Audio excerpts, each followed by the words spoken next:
Сәлеметсіздер ме, құрметті 8-ші сынып білім алушылары.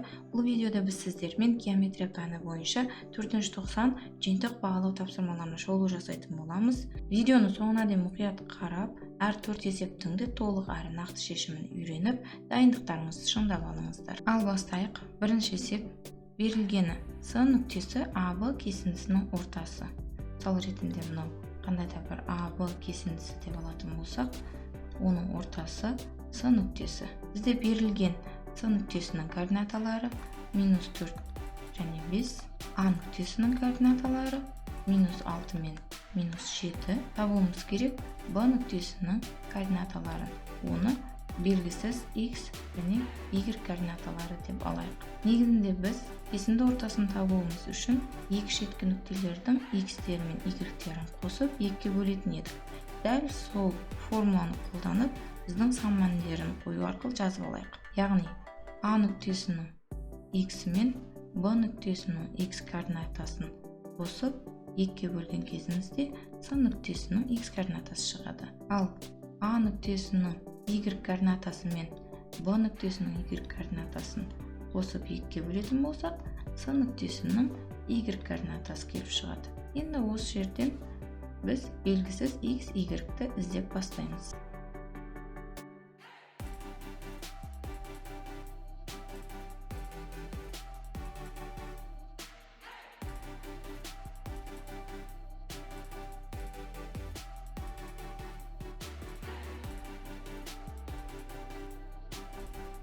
Сонымен бірінші есептің жауабы Б нүктесінің X координатасы -2-ге тең екен, ал Y координатасы 17-ге тең екен. Бірінші есеп аяқталды. Ары қарай екінші есепті қарастырып бастаймыз. Берілгені АБ центрі О болатын шеңбер диаметрі. Сіздер түсінікті болу үшін сызба нұсқасын дайындап қойдым. Ары қарай А және Б нүктелерінің координаталары бар, центрінің координатасын табыңыз дейді.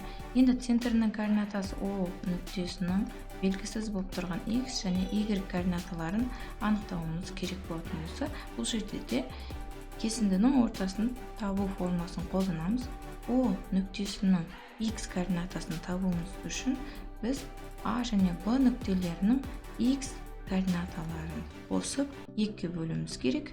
Ал Y координатасын табуымыз үшін Y-терін қосып 2-ге бөлуіміз керек.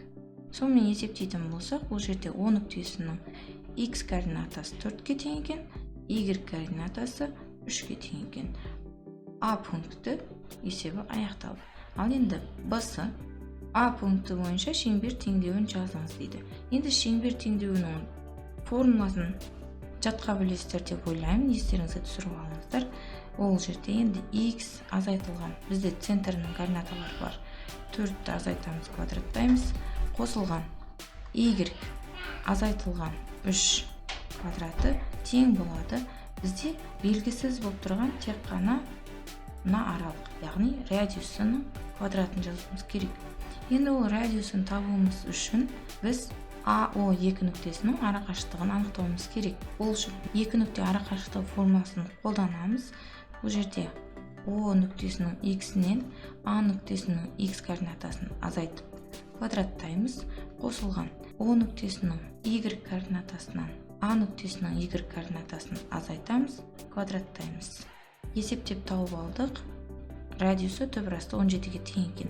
Сонымен теңдеуі X азайтылған 4-тің квадраты қосылған Y азайтылған 3-тің квадраты тең болады. Түбірасты 17-ның квадраты ол дегеніміз жай ғана 17-ге тең. Сонымен екінші есебіміз де толықтай аяқталды. Келесі үшінші есепті қарастырып бастайық. Өте қарапайым есеп.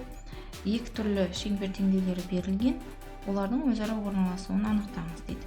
Енді теңдеулерінен біз бірінші шеңбердің центрін О1 деп алатын болсақ, оның координаталарын анықтап алуымыз керек. X 5-ге тең екен, Y 3-ге тең екен. Және радиусын. Бұл жерде радиусы 4 нешенің квадраты? 2-нің.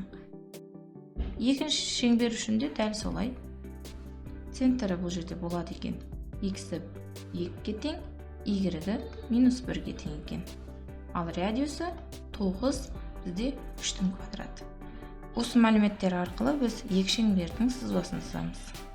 Сонымен сызбаларымыз дайын. Біріншісі центрі O1 болатын радиусы 2-ге тең шеңбер. Екіншісі центрі 2-де минус 1-ге тең болатын радиусы 3-ге тең шеңбер.